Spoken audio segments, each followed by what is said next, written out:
नमस्कार मानंता family, my soul family, my spiritual family. जय हिंद, जय भारत। आप सबको कैसे हो आप सब? आज कुछ ऐसे ही, आज के अंदर हमेशा ही कॉपी पेन हाथ में आ जाता है और कुछ ना कुछ लिखती रहती हूँ। मुझे महसूस हुआ कोई मुझे याद कर रहा है, और वो हमेशा महसूस होता है जब मुझे कोई दिल से याद कर रहा होता है ना, फीलिंग तो आ ही जाते हैं। ये कुदरत है ना, जो कि हमें एक दूसरे के संदेश पहुंचा ही देती है कि कोई हमें दिल से याद कर रहा है। तो अक्सर मुझे दिल याद वही करता है बाद में। पहले जो इंसान मेरी कदर नहीं करते हैं, जब मैं उनके पास होती हूँ, जब मैं उनकी जब भी वो फोन करे, मैं फोन पे बात करने की कोशिश करती हूँ, अपने घर के काम काज छोड़ के बात करती हूँ, उनकी रिस्पेक्ट करती हूँ, उनसे दिल से दोस्ती निभाती हूँ। दिल से दोस्ती, प्यार, दोस्ती वाला प्यार, अनलिमिटेड वाला प्यार निभाती हूँ, पर सामने वाले को मेरी कदर नहीं होती। फिर वो किसी न किसी वजह से, अब दोस्तों मैं तो ठहरी फैमिली वाली, मेरा बच्चा है जो बीमार है, उसको 24 घंटे केयर, ये वीडियो में मैं बड़ी मुश्किल से बना पाती हूँ, घर के काम ही नहीं खत्म होते। तो कई तरह की उनके दिमाग में गलत फहमियां पैदा हो जाती हैं, ब्लेम लगा के चले जाते हैं कि मैं ना जाने किससे बात करती हूँ। हाँ, तो बात तो करनी होती है हर इंसान से जो दिल से बात करे, हर इंसान वो जो दिल के करीब हो। और हर इंसान हर कोई तो नहीं होता, कोई एक दो ही होता है दिल के करीब जो दोस्ती यारी हो चुकी होगी किसी से। लेकिन कुछ लोगों को गलतफहमी होती है कि पता नहीं क्यों घर के कामों में मैं उलझी होती हूँ तो नहीं बात कर पाती कई बार। तो छोटी छोटी बात की गलतफहमी, अपनी गलती है वो मुझ पे थोप के, मुझ पे ब्लेम करके चले जाते हैं। तो फिर जब मुझे भी लगता है कि सामने वाले को मेरी कदर ही नहीं है, मेरी भावनाओं की कदर नहीं है, मेरी फीलिंग की कदर नहीं है, मेरी प्रॉब्लम को कोई समझता ही नहीं, तो मैं वहां पे क्यों रहूं? फिर मैं भी वहां से हमेशा के लिए हट जाती हूँ। तो फिर वो लोग जो मुझसे छूट चुके हैं, जो दूर जा चुके हैं, जिनको मैंने खुद ही दूर कर दिया, शायद क्यों किया, वजह यही कि मेरे से बार बार अपमान नहीं सहा जाता।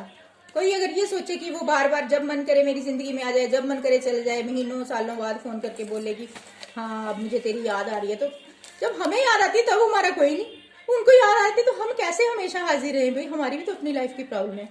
तो मैं हमेशा वहीं से पीछे हटती हूँ जहां मेरी भावनाओं की कदर नहीं। मैं 5-6 मौके देती हूँ, लोग 2-3 देते हैं ना, मैं 5-6 मौके देती हूँ सामने वाले को इस बात का एहसास करने के लिए कि मैं उनकी कदर करती हूँ, वो फील करे। नहीं करता तो बस मुझे पीछे हटना पड़ता है। तो मेरे इस बात को मेरी कमजोरी समझ लिया जाता है। अब तो मैंने ऐसा करना भी छोड़ दिया। अब इस कमजोरी को मैंने दूर करना है, अब एक भी मौका नहीं देना किसी को। जिंदगी भर दूर हटना मंजूर है, लेकिन बार बार मौके देके अपना दिल को दिखाना मंजूर नहीं है अब मुझे। तो मुझे लगा मेरा कोई यार दोस्त याद कर रहा है मुझे, जिससे मैं दूर होगी, जिनसे कई हैं जिनसे मैं दूर हो गई हूँ खुद, वजह वही है। तो ये है, कई अजनबी होते हैं जिंदगी में, आते हैं कोई दोस्त बन के, कोई भाई बहन बन के, कोई यार बन के, ट्विन फ्लेम, सोलमेट बन के। ट्विन फ्लेम तो एक ही होता है, सोलमेट बहुत होते हैं। फिर वो बाद में हमें याद करते हैं जब हम उनकी जिंदगी से दूर चले जाते हैं, तब उन्हें लगता है कि वो हमने क्या खो दिया, पर उस वक्त हम हाथ नहीं आते ना। भगवान बार बार मौके भी नहीं देता किसी, भगवान भी देखता है कि भाई हमारे बच्चों की भावनाओं की कदर ही नहीं जहाँ पे, वहां पे हम क्यों जाने दें अपने बच्चों को, है ना। तो ये उस ऐसे दोस्तों के लिए, ऐसे रिश्ते नातों के लिए ये है जो मेरी यादों में रहते हैं, और फिर मुझे भी फील होता है कि वो मुझे बुला रहे हैं, पर मैं वहां जा नहीं सकती।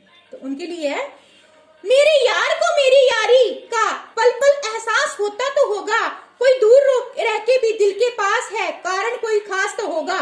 मेरे यार को मेरी यारी का पल पल एहसास तो होगा, कोई दूर रह के भी दिल के पास है, कारण कोई खास तो होगा।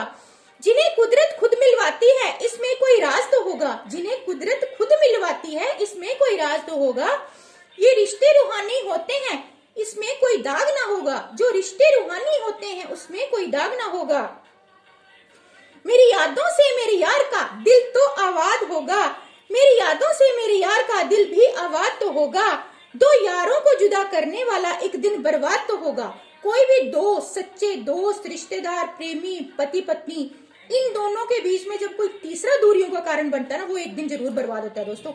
जैसे मेरे पति देव, मैंने तो उनका आज तक साथ दिया और हमेशा दूंगी, पर वो क्या करते थे, बार बार मुझ पे ही हर बात का ब्लेम लगा के मुझसे दूर चले जाते थे। मेरे अपमान कर करके, मारना पीटना, अपमान करना बार बार छोटी छोटी बात पे। क्यों? क्योंकि उनको तीसरा भड़काता है। तीसरा कौन? वही फैमिली मेंबर, ससुराल वाले, उनके भाई भाभियां, मम्मी कि मैं बड़ी बोलती हूँ। हाँ, गलत बात मेरे से सहन नहीं होती थी, मैं प्रेम से जवाब दे देती, भाई ये बात मैंने नहीं की तो नहीं की। पर मुझे बार बार हर बात के लिए दोषी ठहराया जाता था, मेरे पति की नजरों में गिराया जाता था, उनसे मरवाया पिटवाया जाता था। तो फिर दोस्तों कैसे निपटा रिश्ता? फिर भी दिल से तो ना थोड़ी कोई मिटा सकता है प्यार। इंसान दो शरीरों को दूर कर सकता है, लेकिन दो रूहों को दूर नहीं कर सकता। मेरे पति को मेरे ससुराल वालों ने मेरे से हर तरह से दूर किया, भटका कर, मुझसे ब्लेम करवा कर, मेरे ऊपर कई तरह के लांछन लगाकर, मुझे अकेली करके 2 बच्चों के साथ मुझे अकेली मरने को छोड़ दिया। पर ऊपर वाला मेरे साथ रहा, मेरे साथ बहुत कुछ हुआ दोस्तों। फिर भी आज ऊपर वाले की कृपा से मैं जिंदा हूं। छोड़ दिया गया, फिर भी कहते हैं ना, जाको राखे साइयां मार सके ना कोई। और मुझे और मेरे पति को दूर करने के लिए तंत्र, जब उनको भड़काने से काम नहीं चलता था ना, तो तंत्र मंत्रों का प्रयोग किया गया। आज तक तो मेरे घर को बर्बाद करने के लिए तांत्रिक क्रियाओं का सहारा लेते हैं। मेरे ही अपनों में कुछ लोग हैं, मैं जानती हूँ, मुझे पता चल गया अभी, वो टैरो रीडिंग सुन के पता चला, पहले नहीं पता था मुझे। तो आज तक मेरे को मारने के लिए, मेरे बच्चों को मारने के लिए, मुझे मारने के लिए मेरे पति ने भी उनका सहयोग दिया। लेकिन आज वो इस दुनिया में नहीं है, क्योंकि उन्होंने सबने मिलकर मुझ पर तंत्र क्रिया करवाई, वो खुद ही चले गए। अब जो बुरा करता है उनका अंत तो होता ही एक न एक दिन। लेकिन मेरा घर बर्बाद करने का रीजन सिर्फ ये था कि मैं झूठ के आगे झुकती नहीं थी, पापियों के आगे झुकती नहीं थी, अपनी गलती मानती थी, पर जब वहां गलती नहीं होती थी वहां नहीं मानती थी, क्योंकि जहां कई बार वो भी माननी पड़ती थी मजबूरी में। और ऐसे ऐसे करके मेरा घर तोड़ दिया गया। पर भगवान ने जो बचा कुचा ईश्वर की कृपा से बचा है। तो कहने का मतलब 2 इंसानों को, चाहे वो 2 रिश्तेदार हो, भाई बहन हो, माँ बच्चे हो, पति पत्नी हो, उनको जुदा करने वाला भी एक दिन बर्बाद तो होगा। 2 यारों को जुदा करने वाला, पति पत्नी को, दोस्तों को जुदा करने वाला एक दिन बर्बाद तो होगा, जल्दी बर्बाद वो होगा। वो बर्बाद जरूर होता है। जो दूसरों का घर बर्बाद करते हैं ना, वो खुद एक दिन बर्बाद हो जाते हैं। और जिनको वो बर्बाद कर रहे होते हैं उन्हें भगवान फिर से ग्रो कर देता है। जैसे पतझड़ के बाद बहार तो जरूर आती है। कोई कितना भी पेड़ पौधे सूखे होते हैं, उनके पत्ते झड़ जाते हैं, फिर भी भगवान की कृपा से जब बसंत बहार आती है तो फिर से हरे भरे हो जाते हैं। दोस्तों, इसलिए हिम्मत मत हारना दुखों में। मैंने तो लगातार 30 वर्ष इतने भयंकर, नरक से भी बदतर दुख भोगे हैं, जो बताऊंगी तो आपके रोंगटे खड़े हो जाएंगे। फिर भी जी रही हूं अकेले, अपने दम पर, ईश्वर के सहारे। मुझे दुनिया में किसी का सहारा नहीं मिला। जब अपनों का नहीं मिला तो दुनिया में किसी कोई और कैसे बन सकता मेरा?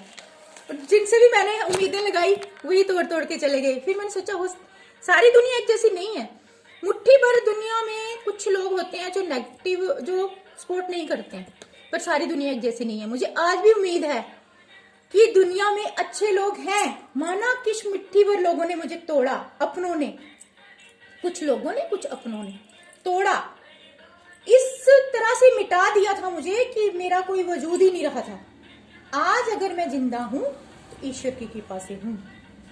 मिटाने वाले तो लाखों कोशिशें करते हैं। ध्रुव को मिटाने के लिए उसके पिता ने, ध्रुव प्रहलाद, इनकी कहानियां सुनी है ना, तो ज्यादा मिटाने वाले अपने ही होते हैं, पर बचाने वाला परमात्मा होता है।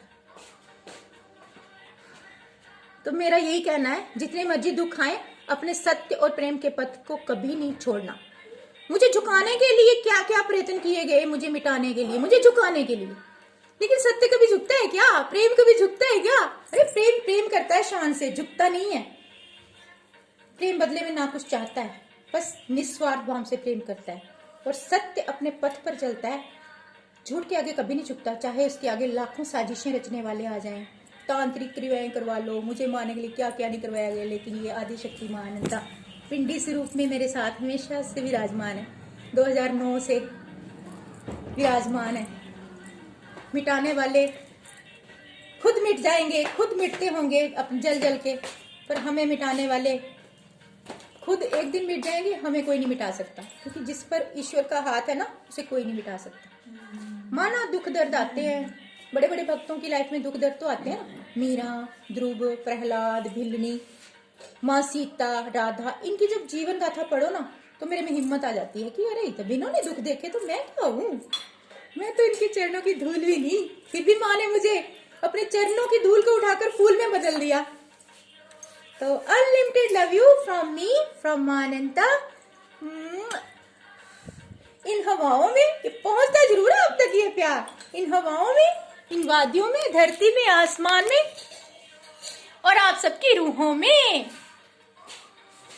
क्योंकि जो माँ को याद करता है ना, माँ उन्हें सपनों में उनके दुख दर्द काट देती हैं। मुझे तो ज्यादा माँ सपनों में ही, मेरे दुख दर्द सपनों में ही काट देती हैं। मुझे सपनों में ही गुरु मंत्र दिया था माँ ने, सपनों में भी मेरी हाथ पकड़कर मुझे ऐसे ऐसे दृश्य दिखाए कि उनकी व्याख्या कर पाना मुश्किल है। और ये मेरा नटखट, इसको माँ ठीक कर दे बस। अच्छा दोस्तों, ये दुख सुख की बातें तो होती रहेंगी। मैं कोशिश करती हूँ कि पुराने सारे दुख दख भूल के नए सिरे से जिंदगी शुरू की जाए, है ना। क्योंकि जब तक पुराने में डूबे रहेंगे, पुराने कीचड़ से पैर नहीं निकालूंगी तो आगे रास्ते में कैसे चलूंगी, है ना। तो पुराने जितने भी दुख है वो मेरे लिए कीचड़ के समान है, वहां से पैर निकाल लिए हैं मैंने। तो फिर भी कहते हैं ना, यादें कभी कभी आ ही जाती हैं। आ भी जाए तो वैसा नहीं रोना जैसे पहले रोती थी। तो आप भी कभी हिम्मत मत हारना, ठीक है।